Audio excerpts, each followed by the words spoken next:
तुम्ही जे आता हे बघत आहात तर हे पहलगाम नाही आहे, हे हिमाचल प्रदेशमधील खज्जर ह्या ठिकाणी आपण आलेलो. तिथल्या वातावरणामुळे किंवा तिथं झालेल्या हल्ल्यामुळे तिथल्या पर्यटकांनी बहुतेक खज्जर ही जागा पसंत केलेली आहे.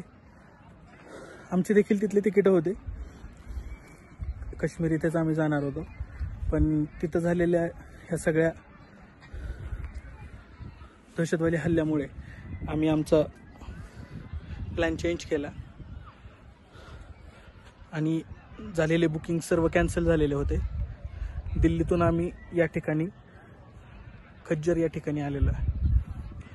तर आपण पाहू शकता खज्जर हे देखील पहलगाम सारखेच लोकेशन आहे हिमाचलमध्ये. पुढच्या स्लाइडमध्ये आपण खज्जर हे पाहू शकता कसं ठिकाण आहे.